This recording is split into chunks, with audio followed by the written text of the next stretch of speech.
सावन सोमवार के दिन शिवलिंग से उठा लाना ये गुप्त चीज भगवान भोलेनाथ के आशीर्वाद से जीवन के समस्त कष्टों से मिल जाएगी। आपको मुक्ति, आपके जीवन में होगी धन की वर्षा, बन जाओगे आप धन के राजा। घर में यश, कीर्ति, वैभव, रुपया, पैसा, धन बरसेगा। युगों युगों तक पीढ़ी दर पीढ़ी राज करेगी। काल भी आपका कुछ नहीं कर पाएगा। जब साथ हो महादेव का, साक्षात महादेव के गण आपकी स्वयं रक्षा करेंगे। दोस्तों, सावन के इस पवित्र महीने में आप ये देखेंगे जितने भी शिव भक्त होते हैं वो भगवान भोलेनाथ की भक्ति में लीन हो जाते हैं। जितने भी शिव भक्त होते हैं वो भगवान भोलेनाथ का विभिन्न विभिन्न प्रकार से पूजा पाठ करते हैं। भगवान भोलेनाथ के सामने उपाय करते हैं, जल अर्पण करते हैं, शिव जी को मीठा भोग लगाते हैं, मीठी मीठी बर्फी का भोग लगाते हैं, खोए मावा का भोग लगाते हैं तथा कावड़ यात्रा आरंभ करते हैं ताकि भोले बाबा का उनको आशीर्वाद मिल सके। और सावन के इस पवित्र महीने के प्रत्येक सोमवार का अपना अपना विशेष और खास महत्व होता है। सावन सोमवार प्रकृति का वह मिलन है। जब जब सावन सोमवार का व्रत आता है तब तब पेड़ पौधों में हरियाली तेजी से बढ़ती है, क्योंकि उस दिन साक्षात शिव गण धरती पर पधारते हैं। अब जाहिर सी बात है, जब भगवान शिव धरती पर पधारेंगे तो धरती में हरियाली तो आएगी ही, वर्षा आदि तो होती ही है। कहा जाता है सावन के प्रत्येक सोमवार के दिन अगर कोई भी व्यक्ति भगवान भोलेनाथ के लिए व्रत रख ले तो भगवान भोलेनाथ की कृपा उस पर ऐसी बन जाती है जिसके बाद उस व्यक्ति के जीवन में उसका काल भी कुछ नहीं बिगाड़ पाता है। भगवान भोलेनाथ के आशीर्वाद से उस व्यक्ति के जीवन में एक सकारात्मक और चमत्कारिक बदलाव आता है और वो व्यक्ति जिस कार्य को भी शुरू करता है उस कार्य में उसको सफलता प्राप्त होती है। जो महिला सावन सोमवार का व्रत संपूर्ण करती है तो साक्षात महादेव उसके लिए स्वयं वर ढूंढते हैं, और वह वर कोई ऐसा वैसा नहीं होता, मामूली वर नहीं होता। स्वयं साक्षात महादेव के गुण उसमें होते हैं। ऐसा वर जिस भी नारी को प्राप्त हो जाए उसको विजय प्राप्त हो जाती है, धन, यश, वैभव, कीर्ति प्राप्त होती है, धन लक्ष्मी का आशीर्वाद मिलता है। लेकिन अगर आप सावन के पवित्र महीने के प्रत्येक सोमवार को भगवान भोलेनाथ के लिए व्रत नहीं रख सकते हैं और शिवलिंग से ये गुप्त चीज उठा करके लाते हैं और अपने घर पर स्थापित कर लेते हैं, जिसके बारे में हम आपको इस वीडियो में बताने जा रहे हैं, तो दोस्तों मान के चलिए आपके घर में कभी भी धन धान्य की कमी नहीं होगी। आपको अपने जीवन के समस्त प्रकार के दुखों से मुक्ति तो मिलेगी ही मिलेगी। भगवान भोलेनाथ की असीम कृपा आप पर सदैव बनी रहेगी। दोस्तों, जिन चीजों के बारे में हम आपको बताने जा रहे हैं, जिनको आपको शिवलिंग से किसी भी सोमवार के दिन उठा करके लाना है और अपने घर पर स्थापित करना है, ये शिव पुराण से हम आपको बताने जा रहे हैं। और सही मुहूर्त पर विधि विधान से अगर सावन के इस पवित्र महीने के किसी भी सोमवार के दिन आप शिवलिंग से वो गुप्त चीज उठा करके लाते हैं और अपने घर में स्थापित करते हैं, जिसके बारे में हम आपको इस वीडियो में बताने जा रहे हैं, तो आपकी कोई भी मनोकामना हो, जैसे लंबे समय से आप नौकरी की तैयारी कर रहे थे तो आपकी नौकरी लग जाएगी, आपका बंद पड़ा व्यापार चल पड़ेगा, आपके जीवन में धन आना शुरू हो जाएगा, धन आने के सारे रास्ते खुल जाएंगे। अगर आप आर्थिक कष्टों में फंसे हुए थे तब ऐसे में आपको आर्थिक तंगी से मुक्ति मिल जाएगी। आपने जो कर्जा लिया हुआ था, जिसके बोझ में आप लोग दबे हुए आ रहे थे, उस कर्ज के माया जाल से आप लोग निकाल करके चले आएंगे, क्योंकि यहाँ पर आपको साक्षात भगवान भोलेनाथ का आशीर्वाद मिलेगा। और दोस्तों, ये कहावत तो आप लोगों ने सुनी ही होगी कि भगवान भोलेनाथ ने अगर किसी भी व्यक्ति को आशीर्वाद दे दिया तो उस व्यक्ति का साक्षात काल भी आकर के कुछ नहीं बिगाड़ सकता है। इसलिए अगर आप भी चाहते हैं कि भगवान भोलेनाथ का आशीर्वाद आप पर और आपके परिवार पर सदैव बना रहे, भगवान भोलेनाथ की कृपा से आप अपने जीवन में बहुत ही उन्नति करें, बहुत ही आगे जाए और भगवान भोलेनाथ का आपको वो वरदान मिले जिसके बाद आप जिस कार्य को भी शुरू करें उस कार्य में आपको सफलता प्राप्त हो, तो दोस्तों पूरी सच्ची श्रद्धा और पूरे विश्वास के साथ पहले तो आप इस वीडियो को लाइक कर दीजिए और कमेंट बॉक्स में तुरंत लिख दीजिए हर हर महादेव, ओम नमः शिवाय। दोस्तों, एक काम कीजिएगा, कमेंट बॉक्स में अपनी राशि भी डाल दीजिएगा।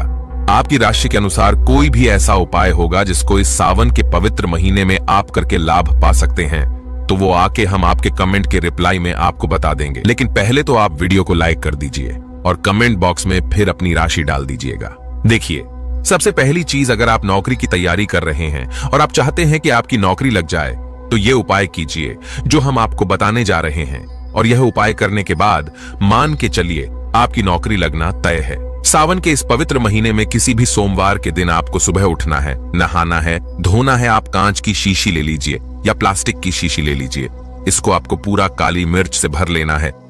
एक बात का ध्यान रखिए दोस्तों, काली मिर्च भगवान भोलेनाथ को बहुत प्रिय है। भगवान भोलेनाथ की पूजा में अगर काली मिर्च का इस्तेमाल किया जाए वो पूजा तुरंत सिद्ध हो जाती है। अब आप क्या करें, आप एक शीशी में काली मिर्च भरे। अब आपको एक लोटा जल लेना है। एक लोटा जल लीजिए, उसमें गंगा जल भर लीजिए। गंगा जल मार्केट में फ्री में मिल जाता है, बस बोतल के पैसे देना पड़ते हैं, जो कि बोतल 10 रुपए की मिलती है। भगवान भोलेनाथ के मंदिर जाइए, अपना मुंह उत्तर की तरफ करके शिवलिंग पर एक लोटा जल अर्पित कर दीजिए। जब आप पानी पूरा डाल दें, ये जो शीशी लेकर के आए हैं आप लोग, काली मिर्च की इसको शिवलिंग से छुआइए और अपने घर के पूजा घर पर ला करके स्थापित कर दीजिए। अपने पूजा घर में रख दीजिए। अब कभी भी आप नौकरी के इंटरव्यू के लिए, पेपर लिखने के लिए, किसी भी चीज के लिए नौकरी से संबंधित घर से बाहर निकलेंगे तो इस शीशी से एक काली मिर्च उठाइएगा, अपनी जेब में रख दीजिएगा और फिर अपनी नौकरी संबंधित कार्य के लिए जाइएगा। आपकी नौकरी लगने में कोई भी बाधा आ रही थी, वो बाधाओं को ये काली मिर्च सोख लेगी और आपकी मनचाही नौकरी लग जाएगी। दोस्तों, इसको अंधविश्वास मत समझिएगा, ये प्राचीन काल के समय का महा उपाय है। शिव पुराण के अध्याय नंबर 54 में भी इस उपाय के बारे में वर्णन है।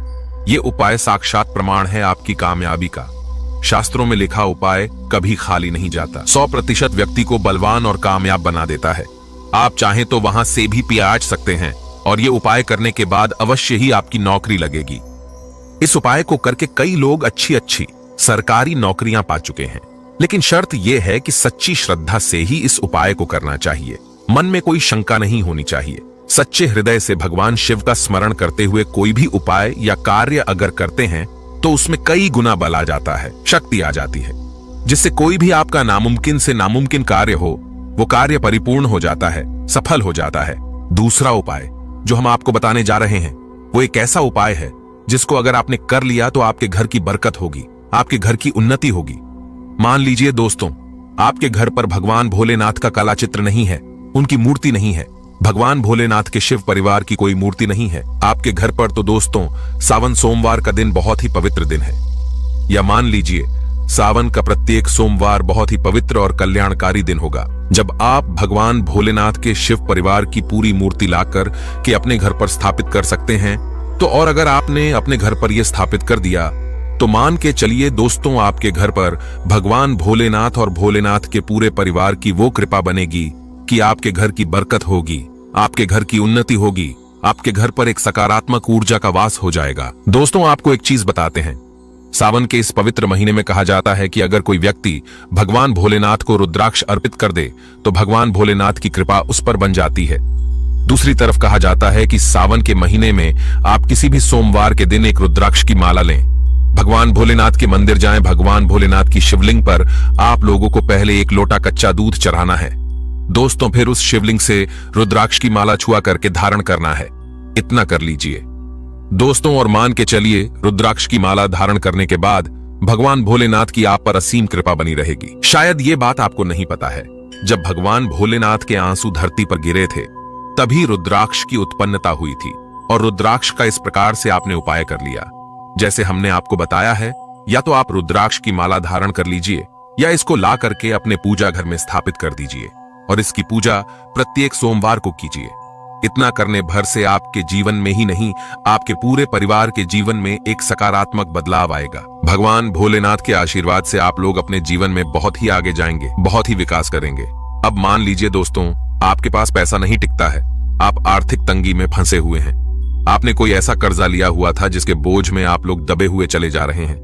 तब आपको क्या करना चाहिए? आपको बस सावन के पवित्र महीने के किसी भी सोमवार के दिन एक डमरू खरीदना है। डमरू खरीद लाएगा। डमरू खरीदने के बाद भगवान भोलेनाथ के मंदिर जाइए, शिवलिंग से डमरू छुआ दीजिए और इस डमरू को लाइए अपने घर के पूजा घर पर स्थापित कर दीजिए। दोस्तों, सिर्फ इतना आपको करना है और इसी डमरू को प्रत्येक सोमवार को थोड़ी सी धूप दिखा दीजिए। इतना अगर आपने कर लिया तो जिस कर्ज के बोझ में आप लोग दबे हुए चले आ रहे थे, उस कर्ज के बोझ से आपको मुक्ति मिल जाएगी। आपके जीवन में धन चारों दिशाओं से खिंचा हुआ चला आएगा। आपके जीवन में आर्थिक तंगी जो है वो आर्थिक तंगी खत्म हो जाएगी और आपके जीवन में जो पैसा आएगा वो रुकेगा भी, टिकेगा भी और उसमें वृद्धि भी होगी। इसी प्रकार से दोस्तों मान लीजिए आपके बहुत ही शत्रु हैं जो आपको नुकसान पहुंचाना चाहते हैं, जो चाहते हैं कि आप अपने जीवन में कभी भी आगे न बढ़ पाए। कुछ ऐसे आपके शत्रु हैं जो आपको घर पे नुकसान पहुंचाना चाहते हैं। तो आपको क्या करना चाहिए? इस पवित्र महीने के किसी भी सोमवार के दिन आप लोगों को मार्केट से एक पीतल का त्रिशूल खरीदना है। त्रिशूल खरीद करके भगवान भोलेनाथ के मंदिर जाए। भगवान भोलेनाथ के मंदिर जाने के बाद जो भी भगवान शिव की प्रतिमा रखी हो, भगवान शिव की प्रतिमा से दाएं चरण से इस त्रिशूल से छुआए और इस त्रिशूल को छुआ करके अपने घर पर पूजा घर में स्थापित कर दीजिए। दोस्तों, आपके लाखों शत्रु आपके खिलाफ खड़े हों, वो आपका एक बाल भी बाका या आपका बाल भी नहीं तोड़ पाएंगे, क्योंकि हम आपको वीडियो के शुरुआत में ही बता चुके हैं। यदि भगवान भोलेनाथ ने किसी को एक बार आशीर्वाद दे दिया तो उसका साक्षात काल भी आकर के कुछ नहीं बिगाड़ सकता है। इसी तरीके से दोस्तों, मान लीजिए आपके पीछे आपका दुर्भाग्य पड़ा रहता है। आप इस चीज को लेकर के बहुत ही परेशान रहते हैं, उखड़े उखड़े से रहते हैं। आप चाहते हैं कि आपका दुर्भाग्य हमेशा के लिए आपसे दूर चला जाए। तो सावन के पवित्र महीने के किसी भी सोमवार के दिन आप लोग 2 मोर पंख खरीद करके लाइए और अपने घर के पूजा घर पर किसी भी ग्रंथ में दबा करके रख दीजिए। कहा जाता है कि सावन के इस पवित्र महीने में मोर पंख ला करके घर में रखा जाए तो इससे आपका भाग्य उदय हो जाता है। आपका दुर्भाग्य हमेशा के लिए आपको छोड़ करके चला जाता है और अपने जीवन में आप बहुत ही आगे चले जाते हैं, बहुत ही सफल हो जाते हैं। दोस्तों, जो काल सर्प दोष होता है वो भी समाप्त हो जाता है। काल सर्प दोष जब व्यक्ति पर लग जाता है तो व्यक्ति का बुरा हाल हो जाता है, नवग्रह खराब हो जाते हैं, शनि दोष लग जाता है, कर्ज दोष भी बार आच जाता है। इसलिए मोर पंख अपने किसी भी ग्रंथ में दबा करके अवश्य रखे। दोस्तों, तीसरा उपाय है, शिवलिंग पर अगर दुर्बा घास अर्पित की जाए तो भगवान शिव आपको धन दौलत से मालामाल कर देते हैं। शिव परिवार सहित आपके ऊपर कृपा बरसती है। भगवान गणेश सुख समृद्धि से आपको परिपूर्ण कर देते हैं। आपके घर में कभी भी पैसों की, धन दौलत की कमी कभी नहीं होती, गरीबी कभी नहीं आती, गरीबी भूल जाती है आपके घर का रास्ता। दोस्तों, अब जान लेते हैं सावन सोमवार के व्रत में क्या खाना चाहिए और क्या नहीं खाना चाहिए। अगर आपने सावन सोमवार का व्रत रखा है तो आप इस दिन सात्विक भोजन ही करें। ये निर्जला व्रत नहीं होता, इसलिए इस व्रत में सेंधा नमक से बनी चीजें खा सकते हैं। अगर आपने फल खाने पर संकल्प लिया है तो नमक भूल कर भी न खाएं। आप फल वगैरह ही खाएं और कुछ मत खाना। व्रत में बाहर का गन्ने का जूस मत पीना, उसमें नमक पड़ा होता है। बाहर का जूस भी मत पीना, उनके बर्तनों में भी नमक पड़ा होता है और वो नमक आपके मुंह तक जाएगा तो आपका व्रत खंडित हो जाएगा। व्रत में डब्बा बंद जूस नहीं पीना चाहिए, उसमें कई केमिकल पड़े होते हैं जिससे व्रत टूट जाता है। दोस्तों, सावन में कई बार शुक्रवार का दिन पड़ जाता है तो खट्टा भूल कर भी मत खाना, क्योंकि माता संतोषी इस दौरान जागृत अवस्था में हो जाती है, वो रुष्ट हो जाएंगी। इस दिन आप पानी पूरी, इमली की चटनी वगैरह, खट्टे फल वगैरह जाने अनजाने में भी मत खाना, क्योंकि इससे माता संतोषी क्रोधित हो जाएंगी। एक बार माता संतोषी रुष्ट हो गई तो आपको जिंदगी भर कष्ट भोगना पड़ेगा। माता रानी भोली है, पर सावन के महीने में जो भी शुक्रवार के दिन खट्टा खाता है उसे परेशानी और माता के क्रोध का सामना करना ही पड़ता है। सावन में साधारण नमक फलों पर लगाकर या अमरूद के बीच में भरकर भूल कर भी नहीं खाना चाहिए। आप सेंधा नमक फलों पर लगाकर खा सकते हैं। सावन के व्रत में चाय आप पी सकते हैं, लेकिन चाय में नमक मत डालना, इससे हड्डियां गल जाती हैं। सावन के व्रत में दूध नहीं पीना चाहिए, इससे भगवान शिव क्रोधित हो जाते हैं। सावन में हल्दी मिलाकर दूध पीने से भयंकर श्राप लगता है। सावन में बच्चों को दूध पी लेना चाहिए, पर घर में बड़ों को दूध नहीं पीना चाहिए। यदि सावन का व्रत अगर आपने मीठा रखा है तो आप खीर पराठा या दही पराठा खा सकते हैं। आप चाहें तो सेंधा नमक से बने आलू के पकवान खा सकते हैं। आलू की सब्जी कुत्तू के आटे की रोटी के साथ खा सकते हैं, लेकिन आटा ध्यान से देख लें, पुराने आटे में कीड़े पड़ जाते हैं जिससे आपका व्रत खंडित हो सकता है। व्रतधारी को सावन सोमवार के व्रत में आटा, बेसन, मैदा, सत्तू, अन्न और अनाज का सेवन नहीं करना चाहिए। इसके अलावा अन्य किसी भी व्यक्ति को मांस, मदिरा, लहसुन, प्याज इत्यादि का भी सेवन नहीं करना चाहिए।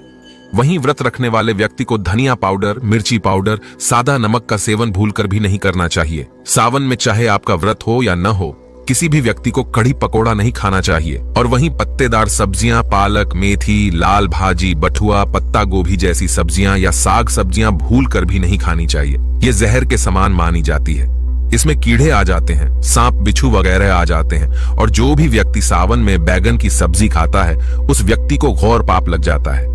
इसी कारण लोग द्वादशी और चतुर्दशी पर बैंगन नहीं खाते, पत्तेदार सब्जियां क्यों नहीं खाई जाती, इसके पीछे एक कथा है, मैं आपको बताऊंगा। दोस्तों, सावन के पवित्र महीने में कौन सी गलतियां नहीं करनी चाहिए? ये गलतियां पाप का भागीदार तो बनाती ही हैं, साथ ही साथ ऐसा व्यक्ति नरक में अटका रह जाता है। सावन में घर के सभी लोगों को सुबह जल्दी उठना चाहिए और जितना जल्दी हो सके कम से कम पहला सावन स्नान अवश्य करें। परिवार में सबको स्नान करना चाहिए। यदि कोई बीमार है तो उस पर गंगा जल के छींटे मार दे। सावन में किसी भी गरीब का अपमान न करे। क्या पता उस गरीब के रूप में भगवान शिव हो, क्योंकि भगवान शिव सावन में अपने भक्तों की परीक्षा लेने आते हैं। सावन में देर तक सोने वाली महिला का पति बर्बाद हो जाता है और उसकी मृत्यु निकट भविष्य में जल्दी हो जाती है। इसलिए पति के उठने से पहले सावन में हर स्त्री को जल्दी उठ जाना चाहिए और भगवान शिव की पूजा करनी चाहिए। सोमवार व्रत आपको अवश्य करना चाहिए। ऐसा करने से धन लक्ष्मी का वास होता है। सावन में पति पत्नी को सहवास नहीं करना चाहिए। अगर आपने व्रत रखा है या आपकी पत्नी ने व्रत रखा है तो आप दूरी बनाकर रखें, क्योंकि इस दौरान भगवान शिव की शरण में होता है ऐसा व्यक्ति। सावन में घन घोर काले वस्त्र पहनकर शिव मंदिर में नहीं जाना चाहिए। चाहे तो आप घर में काले वस्त्र पहन सकते हैं, लेकिन मंदिर में भूलकर भी मत जाना और न ही व्रत में काले वस्त्र पहनने चाहिए। वैसे तो सावन में लहसुन प्याज नहीं खाना चाहिए, पर यदि आपका व्रत है तो उस दिन पूरे परिवार को लहसुन प्याज से परहेज करना चाहिए। सावन के महीने में घर में गंदगी नहीं होनी चाहिए, इससे प्रकृति नाराज हो जाती है। सावन में आपके घर का जो मंदिर है उसमें माचिस के खाली पड़े डिब्बे या माचिस नहीं रखनी चाहिए। सावन में घर में किसी भी व्यक्ति को गाली नहीं देनी चाहिए, चुगली आदि नहीं करनी चाहिए। पत्नी को अपशब्द नहीं कहने चाहिए और न ही पति को अपशब्द कहने चाहिए। इससे भगवान शिव आपको श्राप दे देते हैं। सावन में जो भी व्यक्ति दूध में हल्दी डालकर पीता है उसके ऊपर महाकाल का क्रोध बरसता है। सावन में बाल, नाखून, दाढ़ी वगैरह नहीं बनवाने चाहिए। ये आपको पहले कर लेना चाहिए। कोई ज्यादा समस्या हो तो आप ऐसा कर सकते हैं, पर शिव जी से क्षमा अवश्य मांग लें। सावन में शरीर पर तेल नहीं लगाना चाहिए। यदि आपका व्रत है तो आप शरीर पर तेल न लगाए, माता पिता का सम्मान करना चाहिए, क्योंकि माता पार्वती और पिता भगवान शिव को माना जाता है। इसलिए माता पिता में इन दोनों का वास होता है। माँ पिता का आदर करने से भगवान शिव और माँ पार्वती प्रसन्न होते हैं। सावन में देवी देवता से जुड़ी कोई भी शुभ चीज उपहार के तौर में कभी किसी को मत देना, नहीं तो भगवान शिव आपके घर से सदैव के लिए चले जाएंगे। दोस्तों, अब जानते हैं सावन के इस पवित्र महीने में शिवलिंग पर कौन कौन सी चीजें नहीं चढ़ानी चाहिए जिससे आपको पाप न लगे। शिव पुराण के अनुसार शिव भक्तों को कभी भी भगवान शिव को तुलसी, हल्दी और सिंदूर सहित ये 6 वस्तु नहीं चढ़ानी चाहिए। पौराणिक कथा के अनुसार केतकी के फूल ने ब्रह्मा जी के झूठ में साथ दिया था, जिससे नाराज होकर भगवान भोलेनाथ ने केतकी के फूल को श्राप दिया। इसलिए केतकी का फूल शिवलिंग पर नहीं चढ़ाया जाता और वही नारियल का पानी भी शिवलिंग पर कभी भी अर्पित नहीं करना चाहिए। शंख से जल भी भगवान भोलेनाथ को नहीं चढ़ाना चाहिए। शास्त्रों के अनुसार सुबह 5 बजे से लेकर सुबह 11 बजे तक शिवलिंग पर जल चढ़ाना बहुत ही शुभ और अत्यंत मंगलकारी होता है। कभी भी शाम के समय शिवलिंग पर जल न चढ़ाए। शास्त्रों के अनुसार शिवलिंग पर काली मिर्च चढ़ाने से रोगों का नाश होता है। इसके साथ ही सुख समृद्धि की प्राप्ति होती है। घर में कभी भी अंगूठे के आकार से बढ़ी शिवलिंग नहीं रखनी चाहिए और शिवलिंग पर जल धारा अवश्य होनी चाहिए। भगवान भोलेनाथ को टूटे हुए अक्षत कभी अर्पित नहीं करने चाहिए, इससे वो क्रोधित हो जाएंगे। सावन के पवित्र महीने में कटे फटे बेल पत्र शिवलिंग पर अर्पित नहीं करने चाहिए। बेल पत्र की संख्या 3 होनी चाहिए। बेल पूरे साबुत होने चाहिए, लेकिन आप 6 महीने पुराना बेल पत्र भी शिवलिंग पर अर्पित कर सकते हैं, लेकिन वो कटा फटा ना हो। 6 महीने तक बेल पत्र पवित्र और शुभ माना जाता है। सच्चे दिल से बेल पत्र शिवलिंग पर चढ़ाने से 21 मनोकामनाएं पूर्ण हो जाती हैं। भगवान शिव को दूध में पानी डालकर नहीं अर्पित करना चाहिए, इससे आपको फल भी इसी तरह ही मिलेगा। भगवान शिव को एक बूंद भी आप अर्पित कर सकते हैं, पर दूध शुद्ध होना चाहिए और आपका मन भी शुद्ध होना चाहिए। शास्त्रों के अनुसार पीतल के कलश से शिवलिंग पर दूध चढ़ाना सबसे उत्तम बताया गया है। धार्मिक कर्म कांड में पीतल के बर्तनों का विशेष महत्व बताया गया है। विवाह आदि के कार्यों में इसलिए पीतल के बर्तनों का प्रयोग किया जाता है। आपको बता दें, सोमवार को पीतल के कलश से ही शिवलिंग पर दूध से अभिषेक शुभ बताया गया है। स्टील और प्लास्टिक से बने बर्तन का प्रयोग न करें। शिवलिंग पर जल चढ़ाते समय वो जल आपके पैरों के पास नहीं जाना चाहिए। अशुभ माना जाता है, उसे लांघना भी नहीं चाहिए। उसे हम जल हरि कहते हैं। सावन में जल अपने घर का होना चाहिए। मंदिर से जल भरकर मंदिर में ही अर्पित नहीं करना चाहिए, इससे आपका भाग्य खराब हो सकता है। दोस्तों, सावन में ये चीज खा लेने से दुनिया की कोई भी ताकत आपको धनी होने से रोक नहीं पाएगी। मैं ईश्वर की सौगंध खाता हूं, अगर आपने सावन में ये चीज खा ली तो आपको करोड़पति होते देर नहीं लगेगी, लेकिन सच्चे दिल से ही खाना है। आइए जानते हैं, सावन में शिव भक्तों को शिवलिंग पर चढ़ा हुआ प्रसाद के रूप में धतूरा जरूर खाना चाहिए। इसे आपको ज्यादा नहीं खाना है, बस अपनी जुबान पर हल्का सा टच करना है। ज्यादा खाएंगे तो आप बीमार पड़ जाएंगे, इसलिए बस टच कर ले। आप देखना आपके अंदर सकारात्मकता का संचार होगा और आपको धनी होने से कोई नहीं रोक पाएगा। दूसरा है बेलफल। बेलफल प्रसाद के रूप में खाने से माता पार्वती के साथ साथ भगवान शिव की कृपा भी बरसेगी और समस्त 33 कोटि देवी देवता आपको धनवान बनाएंगे। बस ये चीजें आपको खानी है और आप खुद देखना, आपको धनी होने से दुनिया की कोई भी ताकत रोक नहीं पाएगी। दोस्तों, आप में से कौन कौन भगवान शिव को अपने घर पर बुलाना चाहता है तो कमेंट बॉक्स में लिखें। भगवान शिव आपका स्वागत है हमारे घर में। एक लाइक जरूर करें। धन्यवाद।